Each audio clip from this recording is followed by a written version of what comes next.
கர்த்தருடைய பரிசுத்த நாமத்திற்கு ஸ்தோத்திரம். இன்னைக்கு செய்கின்ற தலைப்பு, நாம் ஓட்டத்தில் இருந்து கொண்டிருக்கிறோம். We are in the race. ஜெபத்தோடு இந்த செய்திக்குள்ளே கடந்து செல்லும்.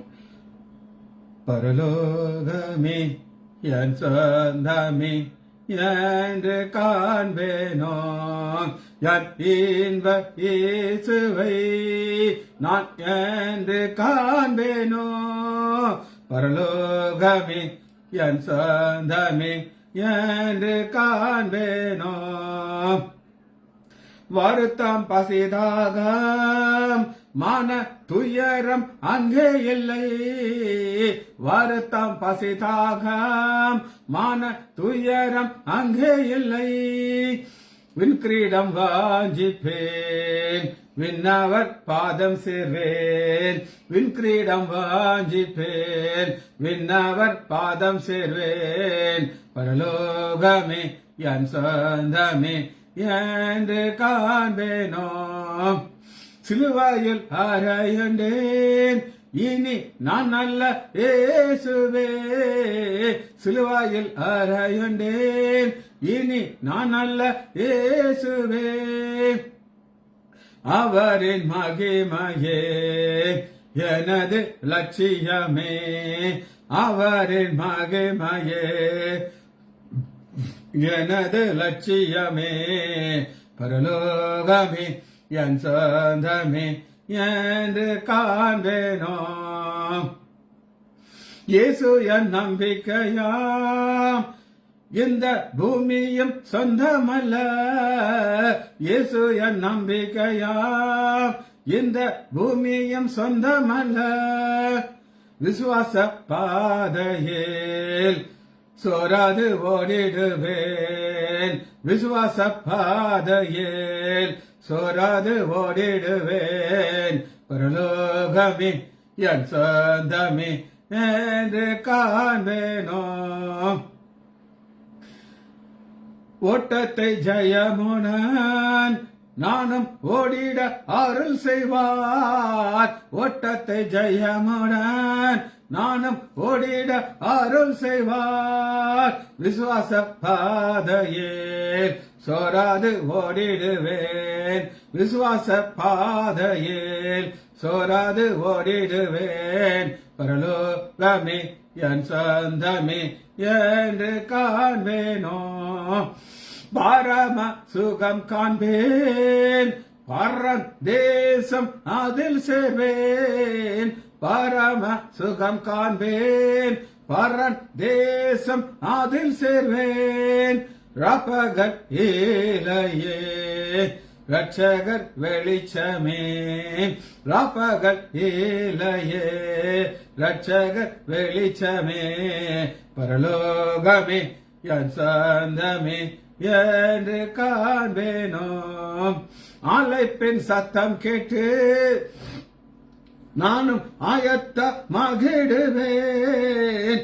அழைப்பின் சத்தம் கேட்டு நானும் ஆயத்தமாகிடுவேன். நாட்களும் நெருங்குதே, வாஞ்சையும் பெருகுதே. நாட்களும் நெருங்குதே, வாஞ்சையும் பெருகுதே. பரலோகமே என் சொந்தமே என்று காண்பேனோ. பள்ளிங்கு நதியோரம் சுத்த தாகம் தீர்த்திடுவார். பள்ளிங்கு நதியோரம் சுத்த தாகம் தீர்த்திடுவார். தூதர்கள் பாடிட துயோனை தரிசிப்பேன். தூதர்கள் பாடிட துயோனை தரிசிப்பேன். இயேசுவின் நாமத்தினாலே ஜெபங்கள் பிதாவே, ஆமென். கர்த்தருடைய பரிசுத்த நாமத்திற்கு ஸ்தோத்திரம். Leela praise the Lord, Selvi teacher praise the Lord, Nagarathnam Ammal praise the Lord, Daniel Rajesh praise the Lord. உங்கள் அனைவருக்கும் என்னுடைய புத்தாண்டு வாழ்த்துதல். நம்ம இன்னைக்கு காலையில ஒரு புதிய வானம் புதிய பூமிங்கிற செய்தியை பார்த்தோம். இப்ப இந்த செய்திக்கு என்ன தலைப்புனா, we are in race. நாம் ஒரு ஓட்ட பந்தயத்தில் இருக்கிறோம். பிலிப்பியர் 3வது அதிகாரம் 14வது வசனம். இப்ப ஒரு வருஷத்துக்கு முடிச்சுட்டு அடுத்த வருஷத்துக்கு வந்தாச்சு. ஓட்டத்தை நம்ம ஜெயமா முடிக்கணும், அதான் நோக்கம். அப்ப ஓட்டத்தை ஜெயமா முடிக்க we are in the race. நம்ம ஒரு ஓட்ட பந்தயத்தில் இருக்கிறோம். கிறிஸ்து இயேசுக்குள் 14 ஃபர்ஸ்ட் கண்டிஷன். எல்லாரும் இந்த ஓட்டத்தில் இருக்காங்களா அப்படின்னு கேட்டீங்கன்னா இல்லை. கிறிஸ்து இயேசுக்குள்ள இருக்கிறவங்களுக்கு மட்டும்தான் இந்த ஆசை. அவங்க மட்டும்தான் பந்தய பொருள்ங்கிற ஒரு காரியம் அவங்க கண்களுக்கு முன்பாக இருக்கிறது. எல்லாரும் வாழ்க்கை எப்படி இருக்கும் அப்படின்னு கேட்டீங்கன்னா என்ஜாய் என்ஜாய், அனுபவி அனுபவி அனுபவி.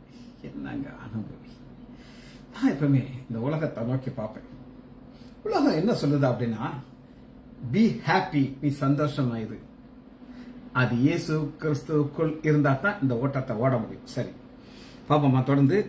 தேவன் அழைத்த பரம அழைப்பின் பந்தய பொருளுக்காக தேவன் அழைத்த அவர் கிறிஸ்து இயேசுக்குள்ளாக நம்மளை வைக்கிறதுக்கு ஒரு அழைப்பு கொடுக்கிறார்.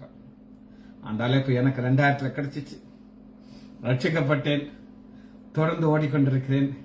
என் ஓட்டத்தை என்னைக்கு முடிப்பேன்னு எனக்கு தெரியாது. ஆனா நான் அதை முடிக்கும் போது கிறிஸ்து இயேசுக்குள்ள இருக்கணும். பரம அழைப்பேன் பந்தய பொருளை நோக்கி நான் போகணும். இங்க அங்க டைவர்ஷன் ஆகக்கூடாது. ஆகையால் இந்த ஆகையால்ங்கிறது பாத்தீங்கன்னா தேவன் உங்களுக்கு வெளிப்படுத்துவார். எதை வெளிப்படுத்துவாருங்கிறத நம்ம இன்னைக்கு பார்க்க. ஃபர்ஸ்ட் குறிப்பு நம்பர் 1, 10வது வசனத்துல நம்ம பார்க்கிறோம். மரித்தோரிலிருந்து உயிர் தெழுவதற்கு தகுதியாபடிக்கு. உயிர் தெழுவது தகுதி. அவ ஃபர்ஸ்ட் என்ன அப்படின்னு கேட்டீங்கன்னா தகுதி. எல்லாத்துக்கும் ஒரு தகுதி இருக்கு. இப்ப ஒரு டாக்டர் ஆகணும்னு எங்க காலத்துல அது கிடையாது. இந்த நீட்டுங்கிற ஒரு பிரச்சனையே கிடையாது. இப்ப ஒரு நீட்ல மார்க் வாங்கி அதுக்கப்புறம் 5 வருஷம் எம்பிபிஎஸ் முடிச்சுட்டு அதுக்கப்புறம் போஸ்ட் கிராஜுவேஷன் சொல்லி அதுக்கு ஒரு நீட் எக்ஸாம் இருக்கும். அதுல யாரு இருப்பாங்கன்னா இந்த சூரப்புலிகள் தான் அங்க வருவாங்க. எம்பிபிஎஸ்ல மேக்சிமம் மார்க் வாங்குறவங்க எல்லாம் அங்க வந்து நிற்பாங்க. அதுல நிறைய டிக்கெட் அடி வாங்கிடும். அந்த கிரீம் தான் போய் நிற்கும்.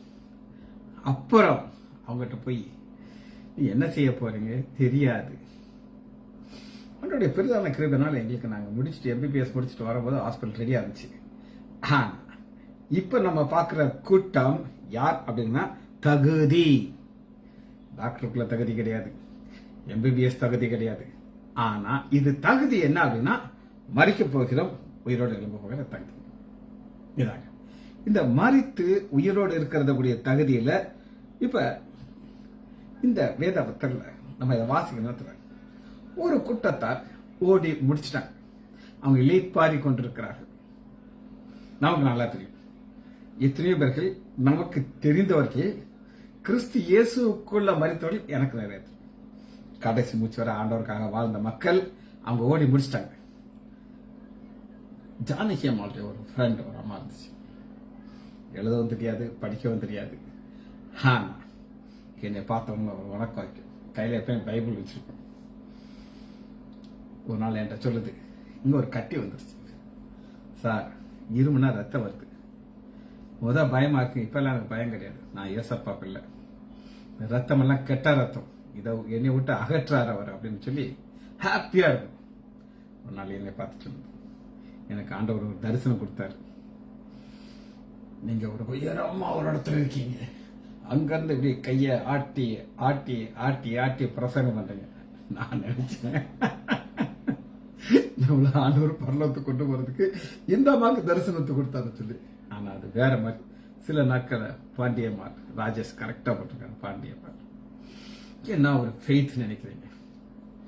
கைய ஆட்டி ஆட்டி ஆட்டி நீங்க பிரசங்கம் பண்றீங்க. அந்த அம்மா அங்கிருந்து என்னை பார்க்கறதுக்கு என்னமோ தெரியல. அப்ப நம்ம முதல் குறிப்பாக என்ன பார்க்கிறோம்னா ஒரு கூட்டத்தார் முடிச்சிட்டாங்க. 2வது கூட்டத்தார் விலகி போனார்கள். விலகி போறதுன்னா அவங்களுக்கு இந்த கிறிஸ்தவ வாழ்க்கைங்கிறது ரொம்ப கஷ்டமான வாழ்க்கையா இருக்கும். விலகி போனவங்களையும் ஆண்டவர் அந்த லைனுக்கு கொண்டு வந்துட்டாங்க. உங்களுக்கு தெரியும் யார் விலகி போனா யாரை கொண்டு வந்துட்டாங்கன்னு அவருக்கு தெரியும். ஆனா தொடர்ந்து நம்ம ஓடிக்கொண்டே இருக்க வேண்டும். அதுதான் 10வது வசனம். பிலிப்பியர் 3வது அதிகாரம் 10வது வசனம். மரித்தோரிலிருந்து உயிர் தெழுவு தகுதி. இதற்கு ஒரு வசனம் நம்ம பார்ப்போம். 1 கொரிந்தியர் 9வது அதிகாரம் 24வது வசனம். நான் உங்களுக்கு ஏற்கனவே சொன்னேன், நம்ம ஒரு ஓட்ட பந்தயத்தில் இருக்கிறோம். அதான் இங்க பவுல் சொல்லுகிறார், பந்தய சாலையிலே ஓடுகிறவர் எல்லாரும் ஓடுவார்கள். இன்னைக்கு ஓட்டத்தை ஓடிக்கொண்டே இருக்கிறோம். 2025 ஓடி முடிச்சாச்சு, 2026க்குள்ள வந்தாச்சு. இப்ப ஓடுறோம், தொடர்ந்து ஓடிக்கொண்டே இருக்கிறோம். என்னைக்கு முடிப்போம்னு தெரியாது. அதைத்தான் இங்க பவுல் சொல்கிறாரு, ஆகிலும் ஒருவனே பந்தயத்துக்கு ஒருவன். உலக பிரகாரமான ஒரு ஒலிம்பிக் பந்தயம் வச்சாங்கன்னா ஒருத்தனுக்கு தான் பிரைஸ் கிடைக்கும், எல்லாரும் கிடைக்கும். என் தகப்பனார் ஒரு கதை சொல்வார். அது என்ன கதை அப்படின்னு கேட்டீங்கன்னா, சீசர் அங்க உட்கார்ந்து இருக்கிறோம். இது வந்து இந்த காலத்துல உள்ளது, நம்ம காலம் கிடையாது. அப்ப ஒருத்தருக்கு 3 பையன்கள், 3 பையன்களும் 3 வகையான விளையாட்டுல அந்த ஒலிம்பிக்ல ஜெயிக்கிறாங்க. அன்னைக்கு வந்து கோல்டு இதெல்லாம் கிடையாது. ஒரு ஒலிவ இலையில ஒரு கிரீடம் மாதிரி பின்னி தலையில சீசர் அவர் கையால தூக்கி வைப்பார். தகப்பனார் அங்க நின்று பார்த்துக்கிட்டு இருக்காரு, அந்த ஸ்டேஜில் உட்கார்ந்துருக்காரு. மூத்த பையன் வர்றான், குனியதான், சீசர் அவன் தலையில கிரீடத்தை வைக்கிறார்.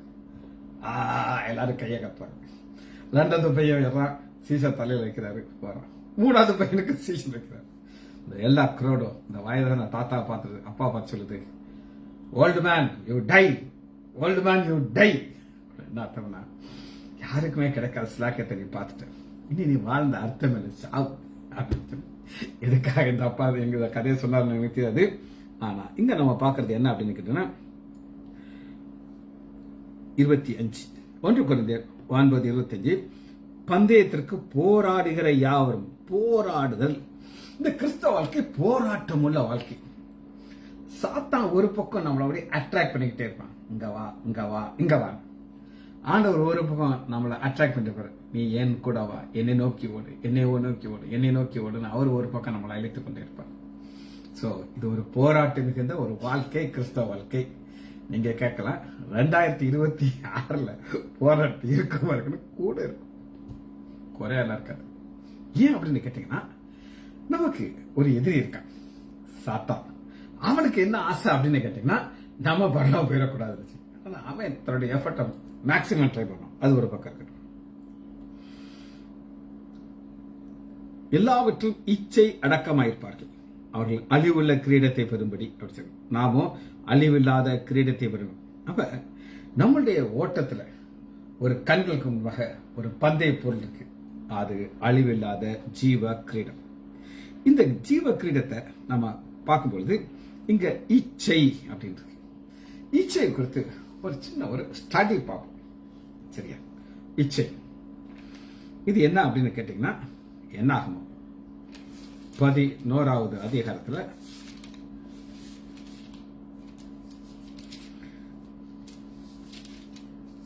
4வது வசனம் 11:4. இப்ப எகிப்து தேசத்தை வெளியே வந்தாச்சு, கானான் நோக்கி பிரயாணம் பண்ணிட்டு இருக்காங்க. இந்த கானானை நோக்கி பிரயாணம் பண்ணும்போது என்ன நடக்குது அப்படின்னு கேட்டீங்கன்னா,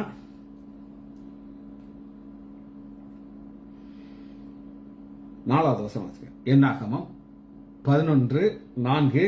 பின்பு அவர்களில் இருந்த பல ஜாதியான அந்நிய ஜனங்கள் மிகுந்த சொன்ன பல ஜாதியான அந்நிய ஜனங்கள். ஆண்டவர் பாலும் தேனும் ஓடுகிற தேசத்திற்கு இஸ்ரேல் மக்களை மாத்திரம்தான் அழைக்கிறார். மோசே அவங்களை கொண்டு போறார், எல்லாம் நடந்து வந்துட்டு இருக்காங்க. இப்ப ஒரு கூட்டத்தார் இவங்களோட இணைந்துறாங்க, பல ஜாதியான கூட்டம். பல ஜாதியான கூட்டம் யார் அப்படின்னு கேட்டீங்கன்னா, இவர்கள் பாலும் தேனும் ஓடுகிற தேசத்துக்கு போறதை பத்தி அவங்களுக்கு இதை பத்தி ஜாஸ்தி நாலேஜ் கிடையாது. இவங்க ஆதியாமத்தில் நம்ம பார்க்கும்போது எகிப்துல மட்டும்தான் பஞ்சம் இல்லாம இருந்துச்சு. காரணம், அவர்கிட்ட தானியம் இருந்துச்சு. அந்த தானியம் அவர்கள்ட்ட இருந்தனால இஸ்ரேல் மக்கள் யோசேப்பை நோக்கி போறாங்க. யாக்கோபுடைய பிள்ளைகள் போகும்போது அப்ப ஆரம்பத்துல அவங்களுக்கு தெரியாது, எங்களுடைய தம்பி சகோதரனை தெரியாது. இவங்களும் போவாங்க, காசு கொடுப்பாங்க, தானியத்தை வாங்கிட்டு வருவாங்க. அப்ப அந்த தேசத்தில் இருந்த மக்கள், அதாவது இஸ்ரேல் தேசத்தில் இருந்த மக்கள், கானான்ல இருந்த மக்கள், நாங்களும் உங்க கூட வரலாமா அப்படின்னு கேட்குறாங்க. வாங்க. யோசேப்பு ஒருத்தர் இருக்காரு, பெரிய ஹீரோ, அவரு ராஜாதி ராஜா, அப்படிப்பட்ட ஒருத்தர் அங்கே இருக்காரு. நாங்கள் இதுவரை பல முறை போய் பணம் கொடுத்து தானே வாங்கியிருப்போம், நீங்களும் வாங்க. போறாங்க. திடீர்னு ஒரு நாள் நியூஸ் வருது. என்ன நியூஸ் வருது அப்படின்னு கேட்டீங்கன்னா, அந்த நம்ம கூட வந்தார்லங்க அண்ணே ரூபன், நம்ம ஃப்ரெண்ட் இருக்காருங்க, அவருடைய தம்பி தான் நாங்க. அந்த பையன் நம்ம கூட ஒவ்வொருத்தரும் யோசிச்சு, என்னையா இப்படிப்பட்ட ஒரு பவர் இருக்குன்னு சொல்லி. உங்களுக்கு தெரியுமாயா, அவங்களுக்கு ஒரு கடவுள் இருக்காரு ஐயா, எகோவா அப்படிங்கிறது. இதெல்லாம் அந்த கூட இருக்கிற மக்கள். அவரு இந்த யோசேப்புக்கு ஒரு வெளிப்பாடு கொடுத்தாராங்க. கொடுத்து என்ன நடந்துச்சு அப்படின்னு கேட்டீங்கன்னா, இந்த யோசேப்புக்கு ஒரு வெளிப்பாடு கொடுக்கிறார். 7 வருஷம் நல்லா விளைச்சல் இருக்கும் அப்படி ஒரு தரிசனத்துக்கு ராஜாக்கு காமிக்கிற பார்வனுக்கு. பார்வனுக்கு கொடுத்த வெளிச்சத்தை இவரு பார்க்கிறார். அழகா பதில் சொல்லிட்டார். 7 வருஷம் செழிப்பு, அதுக்கப்புறம் 7 வருஷம் பஞ்சம். இந்த 7 வருஷம் செழிப்புல நம்ம யோசேப்பு, நம்ம ரூபனுடைய தம்பி இருக்காரு கடைக்குட்டி, அவனை ராஜா டாப் பொசிஷன் கொண்டு வந்துட்டு, எதுனாலும் நீதான் செய்யணும் அப்படின்ட்டார். இப்படி ஒரு அறிவான ஒரு மகன் கிடைச்சதுக்கு ஆச்சரியம்ட்டு பவர் எல்லாம் கொடுத்தார். இப்ப யோசேப்பு பாத்தீங்கன்னா, நம்ம எல்லாம் பாக்குறவங்க அதெல்லாம் பார்க்கலாம் முடியாது, டாப்ல இருக்காரு, ராஜாவோட ஈக்குவல் ஸ்டேட்டஸ் இருக்காரு. இப்படி இந்த மக்கள் எல்லாம் போறாங்க வராங்க போறாங்க வர்றாங்க. இப்ப 70 பேர் அங்க போயாச்சு. கோசேன் நாட்டுல இடம் கேட்கறதுக்கு சொல்றாரு. யோசேப்பு சொல்றாரு, நீங்க கேளுங்க, நாங்கெல்லாம் மெய்ப்பர்கள், எங்களுக்கு இந்த செழிப்பான இடத்தை தாங்க அப்படின்னு. ராஜா கொடுப்பாரு அப்படின்னு சொல்லி கொடுத்தாச்சு. ஒரு கோசேன் ஒரு பெரிய ஒரு தேசம், ஒரு நம்ம தமிழ்நாடு மாதிரி இருக்குன்னு வச்சுக்கோங்க, அதுக்கு பாதியாவது இருக்கும். இப்ப கூட போன மக்கள் எல்லாம் சொல்றாங்க, ஐயா எங்களுக்கும் ஒரு இடம் கொடுங்க ஐயா, நாங்களும் இங்க தங்கிக்கிறோமே அப்படின்னு சொல்லி கேட்கறாங்க. ஏன்னா இவங்க கூட வந்து வந்து வந்து பழகிட்டாங்க. இப்ப செழிப்பான இடம். இப்ப கொஞ்சம் கொஞ்சமா மக்கள் என்ன செய்றாங்க, எங்க இருந்து வர்றாங்கன்னா, அந்த பாலஸ்தீன தேசத்துல இருந்து அந்த ஊரை விட்டுட்டு இங்க வந்தாச்சு. அந்த ரொம்ப ஹாப்பியா இருக்காங்க. இப்படி இருக்கிற மக்கள், அவங்களுக்கு அழைப்பு கிடையாது. நல்லா கேட்டுக்கோங்க. இப்ப அடுத்த பிரச்சனை என்ன வந்துச்சு நான் உங்களுக்கு சொல்றேன். யோசேப்பு மரிச்சிட்டார். கோசேன் தேசத்தெல்லாம் இருக்காங்க. இப்ப இவங்களும் செட்டில் ஆயிட்டாங்க. அங்க பார்த்தா பெருங்கும்பல் இருக்குது. அந்த 70 பேர் கொஞ்சம் டெவலப் ஆயிட்டாங்க. இவங்க எல்லாம் சேர்ந்து ஒன்னா உட்காந்துட்டு இருக்காங்க. பார்வோனா அறியாத ராஜா வர்றான். வந்து அத்தனை பேரையும் அடிமையாக்கிட்டான். அப்பதான் அவன் அலறான், ஐயோ மச்சான நம்பி நாங்க வந்தோம், எங்களையும் சேர்ந்து உள்ளதுக்கு போட்டு எங்களையும் செங்கலா இருக்கான். இவங்களை உட்காந்து சோகமா உட்காந்து அறுத்துக்கிட்டு இருக்காங்க. அறுத்துக்கிட்டு இருக்கும் போதே ஒரே கவலை அவங்களுக்கு. இந்த நேரத்துல தான் யோசேப்பு அவனை கொண்டு போய் உட்கார வைக்கிறேன். சரி, இப்ப நான் உங்களுக்கு இந்த ஜாதியான மக்களை நான் உங்களுக்கு வசனத்துல ஒரு வசனம் காமிச்சிட்டேன். என்னாகமம் 11வது அதிகாரம் 4வது வசனம், அவர்களுக்குள் இருந்த பல ஜாதியான அந்நிய ஜனங்கள் மிகுந்த இச்சையுள்ளவர். அப்ப இச்சை அடக்கம் நமக்கு இருக்கணும் அப்படின்னா ஒரு கூட்டத்தார் இருப்பாங்க, அவங்க ஒட்டிக்கிட்டாங்க. இவங்களை குறித்து இன்னொரு வசனத்தை நான் உங்களுக்கு காட்டுறேன். இதை கையில வச்சுக்கோங்க. யாத்ராகமம் 12வது வசனத்துல நான் சொன்ன கதைக்கு சப்போர்ட் பண்ற வசனம். யாத்ராகமம் 12வது அதிகாரம்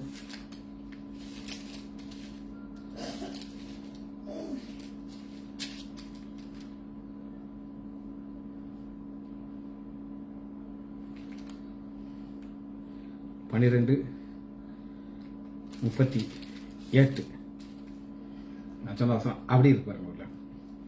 யாத்ராகமம் 12வது அதிகாரம் 37வது வசனம், இஸ்ரவேல் புத்திரர் ராமஸை விட்டு கால்நடையாக பிரயாணம் பண்ணி சுக்ரோத்துக்கு போனார்கள். அவர்கள் பிள்ளைகள் தவிர ஏறக்குறைய 6 லட்சம் பேர் இருந்தார்கள். அவரோடு 38 கூட பல ஜாதியான ஜனங்கள் அநேகர் போனதுமின்றி இதெல்லாம் ஒட்டிக்கிட்ட குரூப். இப்ப இவர்களால தான் பிரச்சனை வந்துச்சு. என்ன பிரச்சனை வந்துச்சு அப்படின்னு கேட்டீங்கன்னா, என்னாகும் 11வது அதிகாரத்துல இவங்க அழுகுறாங்க. அல அல அல இவங்களுக்கும் அந்த பாவத்துக்குள்ள வந்துட்டாங்க. சரி, இப்ப நம்ம என்ன தியானிச்சுட்டு இருக்கோம் அப்படின்னு கேட்டீங்கன்னா, 2026 வருஷத்துல நாம் ஒரு பந்தய போராட்டத்தில் இருக்கோம். அந்த போராட்டத்தில் நம்ம போகும்போது ஆண்டவர் நம்ம இடத்துல எதிர்பார்க்கிற ஒன்று, மரித்தோரிலிருந்து உயிர்த்தெழுதலாக தகுதி. 2வது குறிப்பு என்ன அப்படின்னு கேட்டீங்கன்னா, நம்ம ஆண்டவரை துதிக்கணும், முறுமுறுக்க கூடாது. இது 2வது குறிப்பு. 3வதாக ஒரு குறிப்பை பார்க்கிறோம். எல்லாமே நம்ம பிலிப்பியர்ல தான் நம்ம எடுத்து பார்க்கிறோம். பிலிப்பியர் 3வது அதிகாரம் 11வது வசனத்துல, அவருக்காக எல்லாவற்றையும் நஷ்டம் என்று விட்டு குப்பையமாக என்று. இப்ப நஷ்டம் குப்பை 2 காரியம். எல்லாவற்றையும் பவுலுக்கு எதெல்லாம் பிளஸ்ஸா இருந்துச்சு அப்படின்னு கேட்டீங்கன்னா, பிலிப்பியர் 3வது அதிகாரத்துல 4வது வசனத்துல, மாமிசத்து மேல் நம்பிக்கை வைக்கலாம். 8ஆம் நாள் விருத்தசேதனம் பண்ணப்பட்டவன், இஸ்ரவேல் வம்சத்தான், பென்னிமேல் பிறந்தவன், எபிரேயன் வந்து, எல்லாம் பிளஸ் பிளஸ் பிளஸ் பிளஸ். அதைத்தான் பாக்குறோம். இவையெல்லாம் லாபமா இருந்துச்சு. கிறிஸ்துவுக்கு நஷ்டம் என்று. லாபம் நஷ்டம் பிசினஸ். இன்னைக்கு நம்ம ஒரு வாழ்க்கையில ஆண்டவருக்காக என்னெல்லாம் செய்யணுங்கிறது ஒரு பிளஸ். இது இந்த செய்தியினுடைய கருப்பொருளை கொடுத்தது எங்க பாஸ்டர் ஜோர்டானியல். நிறைய நான் மாத்திருக்கேன், ஆனா அவருக்கு கொடுத்த ஒரு கருப்பொருள் இன்னைக்கு காலையில் எங்களுக்கு அதான் மெசேஜ். அப்ப இதை நான் ஏன் இதை கேட்கிறேன் அப்படின்னு கேட்டீங்கன்னா, உட்காந்து கட்ட கட்ட கட்ட கட்ட எழுது. சரி, இப்ப 3வதாக நம்ம என்ன பார்க்க போறோம், அது குப்பை நஷ்டங்கிறதுக்கு ஒரு வசனத்தை பார்த்துட்டு இங்க பார்ப்போம். ஆதியாகமம் 26வது அதிகாரம் எடுத்துக்கோங்க. குப்பை நஷ்டம் என்றால் என்ன? ஆதியாகமம் 26வது அதிகாரத்துல 13வது வசனத்துல, ஈசாக்கு வார வார விருத்தியாக நல்லா ரிச் ஆகிப்பட்டு இருக்காரு. காரணம் என்னன்னா, இவங்க வேலைக்காரங்களாம் ஒரு துறவு தோண்டுவாங்க, பின்னாடியே வந்து அதை மூடிப்பட்டு போயிடுவாங்க. இவங்க கஷ்டப்பட்டு செய்யறத அவங்க அழிச்சிட்டு போயிடுறாங்க. இதை ஒரு பொருட்டாவே எடுக்க மாட்டாங்க. நமக்குன்னா மூக்குல வேர்த்துட்டு அப்படியே ரத்தங்கள்லாம் கொதிச்சு, என்ன நீ இப்படி பண்ணிட்டே உடனே நான் ஒரு கை பார்த்துக்க. ஆனா இங்க அப்படி கிடையாது. எல்லாத்தையும் அப்படியே ஒரு பேரை மட்டும் போடும். அந்த துறவுக்கு ஏசுனேக்குன்னு பேர், சித்தானான்னு பேர் வரும். எல்லாத்துக்கும் பாருங்க, அவர்கள் வாக்குவாதம் பண்ணவில்லை. 22 ஆதியாகமம் 26:22. அப்பொழுது நாம் பழுகி பெருகும்படி கர்த்தர் நமக்கு இடம் உண்டாக்குது. ரகாபத்.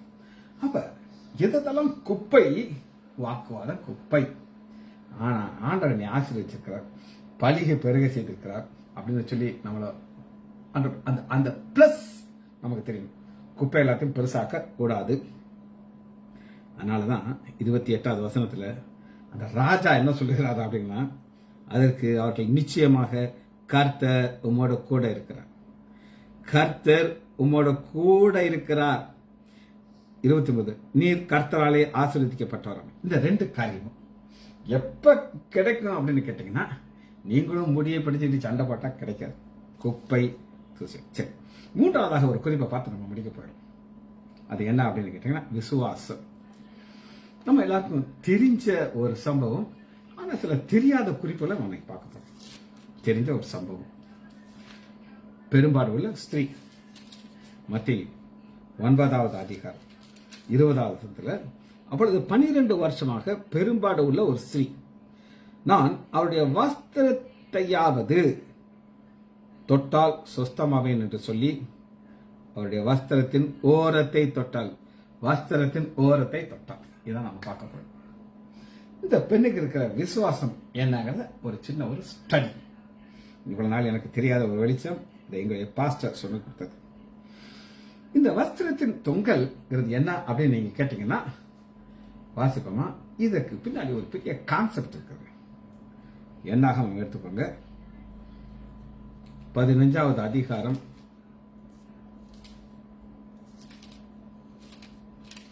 இந்த வஸ்திரம் யார் போட்டிருப்பா அப்படின்னு கேட்டீங்கன்னா, எல்லாரும் இதை போட மாட்டாங்க. எங்க பாஸ்டர் இருக்கார், அவரு காட்டுறாரு, இந்த வஸ்திரத்தை தொங்கலை காட்டுறாரு. அந்த மாதிரி அவங்க யார் அந்த தொங்கல் போடுவாங்க அப்படின்னு கேட்டீங்கன்னா, பைபிளை பார்ப்போம். எல்லாரும் அதை மாட்ட மாட்டாங்க. சஹியூ அப்படின்னு ஒருத்தன் நீங்க உங்களுக்கு டாக்ஸ் கலெக்டர். அவன் இந்த ட்ரெஸ் எல்லாம் போட மாட்டான்.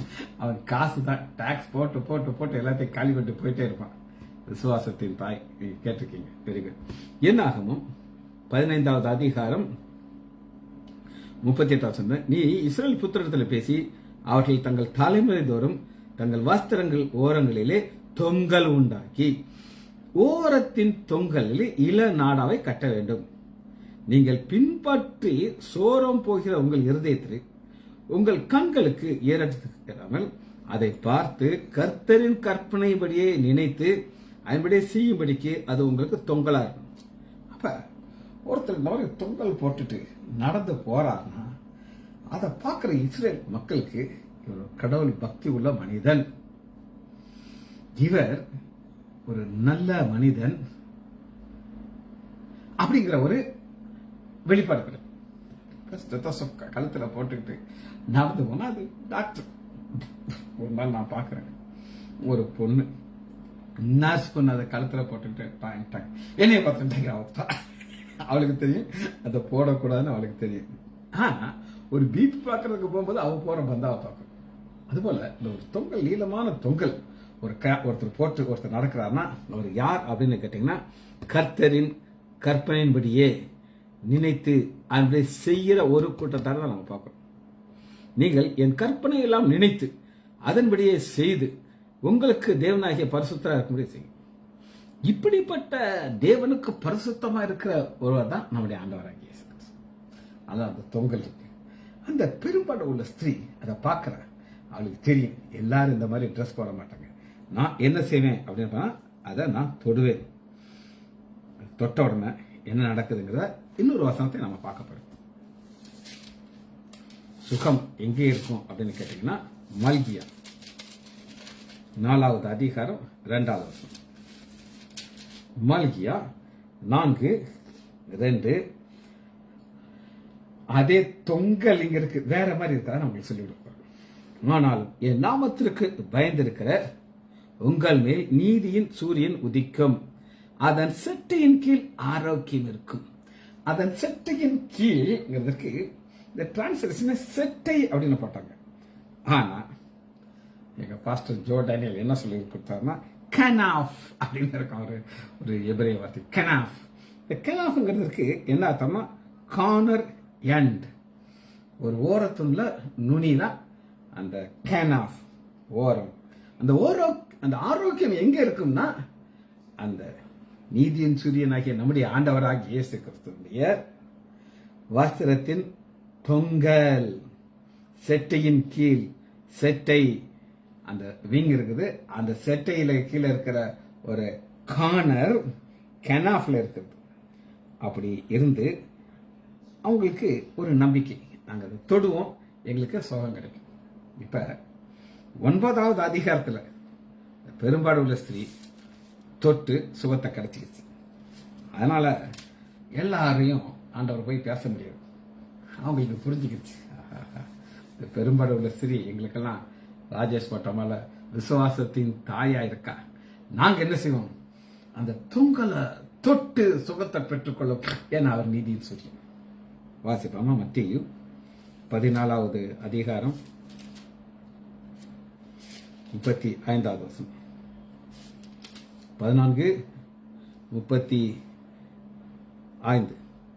அவ்விடத்து மனுஷர்கள் அவரை இன்னார் என்று அறிந்து சுற்றப்புறத்தார்களும் செய்தி அனுப்பி, எல்லாம் நியூஸ் அனுப்புறாங்க, இங்க சுகத்துக்கு ஆஸ்பத்திரிக்கெல்லாம் போக வேண்டாம்,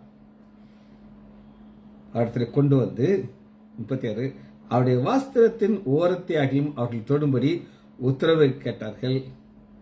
தொட்ட யாரும் சுஸ்தமாங்க. இந்த பெரும்பாடு ஸ்திரீ 9வது அதிகாரத்தில் அவர் விசுவாசத்தோடு செய்தார். அவர் ஒரு மாதிரி ஆயிட்டார்.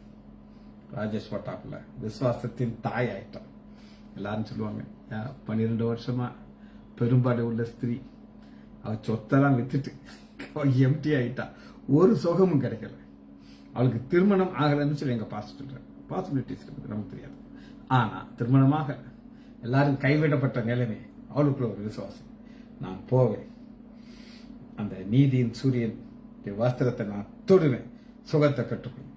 எல்லாருக்கும் வழி கிடைச்சிச்சு. 14வது அதிகாரத்துல அவரை தொட்ட யாவரும் சுஸ்தமான. திரும்ப நம்ம அதை முடிக்க போயிடும். நம்ம ஒரு விசுவாச பாதையில் போயிடும்.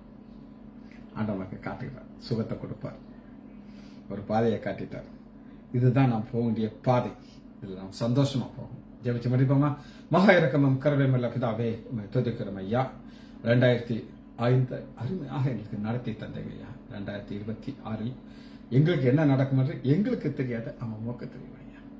ஓட்டத்தை தொடர்ந்து சந்தோஷத்தோடு ஓட கிருபை பாராட்டுங்க ஐயா. எனக்குள்ள விசுவாசத்தை வர்த்திக்க பண்ணுங்கப்பா. பிள்ளைகள் ஒவ்வொருவரையும் என் ஆண்டவராகிய இயேசு கிறிஸ்துவின் நாமத்தினாலே ஆசீர்வதிக்கிறேன். இயேசுவின் நாமத்தினால் ஜெபங்கள் பிதாவே. ஆமேன், ஆமேன், ஆமேன்.